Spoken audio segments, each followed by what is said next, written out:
Hi, everybody. I'm here with Molly Sly, and we are talking about recruiter enablement. Molly's been on the show previously, maybe about a year ago, something like that, along with a few other colleagues at Sage. And I've asked Molly to come back and just give us an update. Molly, for anybody that didn't see the first time you were on, give us a quick intro to you and your sort of career background and how you got into this in the first place. Sure. No, well, it's good to be back, of course. So I have been in recruiting for, I think, north of 25 years. Started in Chicago agency, like I think everyone does, then switched over to Corp, did that for several years, came back to Michigan. I'm in Detroit right now. And then went on my own for about 5 years as an independent when my kids were little, did a lot of contingency recruiting and RPO stuff, and then went back into Corp where I've been for probably 10-ish years. I've been at Sage, it'll be 4 years for me next month. And I started there as a recruiting manager, but now I have been on the enablement team for about 18 months. It's been in existence for about 18 months. Right now I'm leading the team, so that is a lot of fun. It's absolutely the kind of work I want to be doing as a fixer. This is, kind of my happy place. And then, recruiters, I feel like recruiting is maybe one of the hardest jobs out there because of how many hats they have to wear. They've got to be cyber sleuths and marketing specialists and salespeople and therapists, even, a little bit of everything. So I love being able to support them and try to make their lives easier. So that is where I'm at right now. Specifically, tell me about when the company decided we're going to set up an enablement team. What was who decided this was a good idea? What was the inspiration for that? And what were you approached about it? Did you apply for it? And what were the sort of skills you had from recruitment that you've taken into enablement? Okay, so that's a great question. So those conversations were had many levels above my head at the time, so I don't entirely know. Now, I had been talking about enablement and how great it is, because I had been exploring it by then. Found your podcast, had reached out to Holland and, several other people, Stephanie Basinger, before I even started the team, etc. And then all of a sudden, yes, I saw a posting for the role. And I did apply. However, I did not get it. It was a director role, and it was kind of cut out for Bart. Bart was on our team at the time. He was already a director on the team, and they needed to move him. So he was the director at the time. I raised my hand. I didn't even know that they were going to have more than one person. I thought it was going to be a one-person team. But so at the beginning, I was given a 50-50 role. So I still had my small team of recruiters, tech recruiters that I was managing. And then I was doing enablement for about 50%, which I loved. The reason that I've been so into it, or how did I get here, is because at other companies, like when I was at Experian, they wanted to up level all of their recruiters, but they just said to me, hey, we want you to get these 3 or 4 recruiters on a team, and you guys are charged with training and development, upscaling all of our recruiters. So that was really cool because I was going to, conferences, coming back from the conferences, and then doing presentations about all the things that we learned at the conferences. I was having to lead people that did not report to me. So that's always interesting to get your influence there. And then I guess the other thing is just being process driven and lazy, like we talked about before. I want the fewest amount of clicks. I want to get the most done that I can get done. And so that's why, for me, this was just a very clear path of what I wanted to do. But in terms of why we did it, again, I wasn't in those meetings, but I think it's because of what everyone is having to do right now. Recruiting budgets are being cut, but the demand for the talent is not. And so we're all being asked to do more with less. And so I really think the only way to do that is to have a team, whether it's rec ops, TA ops, or enablement. You need a team of people that are out there setting things up, clearing the path, making sure the tech is there, making sure the process is there, training, doing a lot of training for hiring managers and recruiters. The content, as you know, is huge, the templates, all of it. So that's ultimately what I think drove them to creating the team. Okay, so tell us about the last 18 months. There's been, what did you start with in terms of priorities? And 18 months down the line, what are the priorities today, and how have things evolved? Yeah, well, when we first started, we were also moving to a global TA model. So we needed immediately to be able to make sure that all of our recruiters could recruit in any of the 14-ish countries where we hire, so that they would have everything they need to know how to recruit in Spain, France, Romania, Portugal, etc. So my first call of business was, number one, to create a SharePoint. I wanted a repository, where the recruiters could go for literally anything they need to get their job done.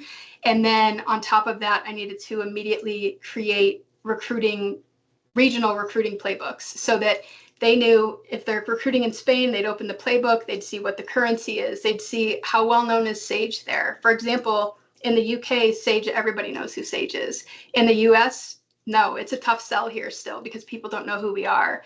So that varies by country.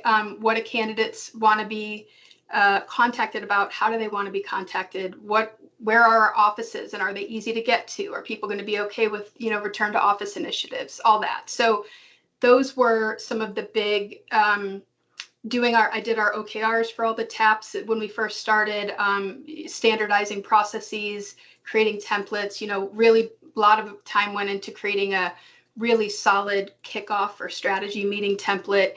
So I was really a big content creator when we first started.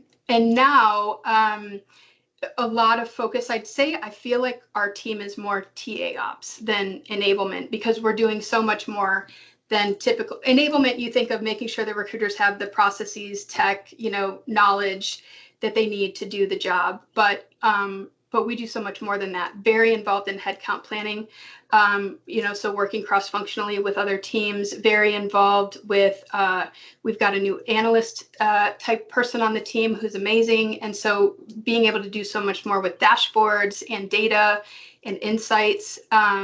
So we just created a big TA playbook. But the hiring manager, right now, my big focus is hiring manager enablement, improving like a hiring manager hub. So I put all this work into RTA SharePoint, but we really need that for our hiring managers, because Sage is a kind of self-serve model up until a certain level. So we need to make life easier for the hiring managers.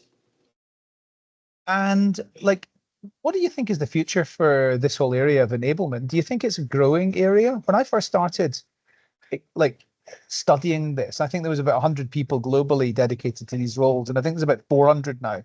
Mm-hmm. So, like, do you think it's going to be a continuously growing area within talent acquisition? I think it has to be, but I've also read that it won't be. I've read that if you're not in a delivery role, you need to be, because recruiting is, budgets are going to continue to shrink, or team size may continue to shrink, especially with AI, et cetera. But I don't see how it's possible to continue to do more with less without having. And like I said, I think you're going to find very few companies that have each of those teams. They either have rec ops or TA ops or enablement. I think there's very few that have both enablement plus a rec ops or a TA ops. So I think it's got to be growing. It looks to me, because I saw the same things you did. I mean, when I first started, I immediately went onto LinkedIn, looked up anybody with enablement in their title, and then I, no joke, reached out to them. Hi, do you want to be friends? Can I set up a call with you? I'd love to pick your brain. I mean, the number, and every single person I've reached out to has been so gracious and said yes. And a lot of them, Adam, are people that I saw you do an interview with, and then I'd be like, oh, I like what they said, I'm reaching out. Like Stephanie Basinger. I saw her interview with you, and then I immediately pinged her and said, would you be willing to talk? And every one of them has been. It's been a really cool community, but I think it's got to be growing. I think it should continue to grow. Yeah, and it's not a yeah, Stephanie's great, and it's not really a surprise to me that she's ended up in a really cool role at Anthropic, one of the fastest growing companies in the world. So yeah, yeah, my personal belief is that, this whole discussion about if you're not in a delivery role, then you are under more pressure around like proving your worth and that type of thing. I think that is not going to prove to be correct. I think that some of the traditional tasks like talent sourcing and interviewing are probably going to be done by TAPs less than they are today. And I think the whole hiring manager, like self-service solution is going to be a growing Yes. phenomenon within talent acquisition. So I really do think there's going to be more people focused on designing the experiences, putting the technology together, making sure that the analytics are delivering the information that people need to understand to be able to tweak the model. And kind of, it's going to be a lot more of an engineering type of a approach, I think, than it has been.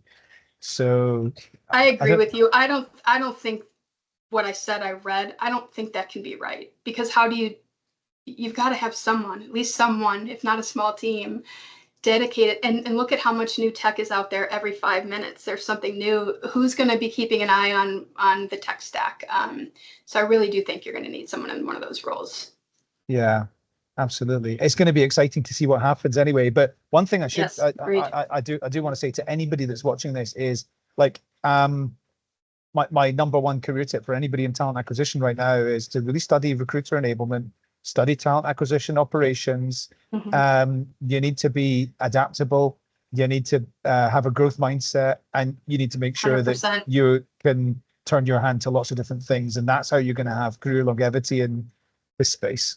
I agree completely. When I was hiring for recruiters, not so recently, one of the questions I always ask them is, how do you stay up to date with what's going on in our field? Who are you listening to? Who are you watching? Who are the thought leaders? Are you going to conferences? What are you doing? And if they were like, oh, nothing really, or, oh, I just see what's in my LinkedIn feed, I was kind of like, I don't know if that's the growth mindset that we're looking for. Like, I want people that want to keep hearing what's going on, and they want to know what's new and what's coming. And if you have a new way of reaching out to candidates, and I think I want to try it, so I think that, yeah, I think the curiosity, the hunger, the growth mindset is key. And I'm like you said, I'm very excited to see where it goes. And I'm very excited to see where poetry goes as well. I mean, I think you've got something there. Well, thank you so much. Molly, it's been great to check in with you, and hopefully we can do it again somewhere between 6 and 12 months from now. Yeah. And If you're not too sick of me, I'm happy to. yeah, no, not at all. It's really wonderful to learn from you, and I look forward to seeing you soon. Me too. Thank you.